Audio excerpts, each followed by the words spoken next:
ছাত্রদলের কমিটি বাতিলের দাবিতে সড়ক অবরোধ। কিশোরগঞ্জে ছাত্রদলের জেলা শাখার আংশিক নতুন কমিটি প্রত্যাখ্যান ও বাতিলের দাবিতে সড়ক অবরোধ কর্মসূচি পালন করছেন সংগঠনটির একাংশের নেতাকর্মীরা। বৃহস্পতিবার বেলা 11:30টার দিকে জেলা শহরে প্রাণকেন্দ্রে গৌরাঙ্গ বাজার মোড় এলাকায় এই কর্মসূচি পালিত হয়। এই ঘটনায় গৌরাঙ্গ বাজারের 3 রাস্তার মোড়ে অবরোধের কারণে সড়কগুলোতে যান চলাচল বন্ধ হয়ে যায়।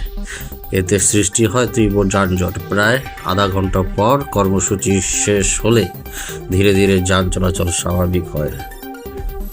বিক্ষোভকারীরা ঘোষিত কমিটিকে সিন্ডিকেটের মাধ্যমে গঠিত দাবি করে কেন্দ্রীয় বিএনপির সাংগঠনিক সম্পাদক ও জেলা বিএনপির সভাপতি শরীফুল আলমের বিরুদ্ধেও স্লোগান দেন।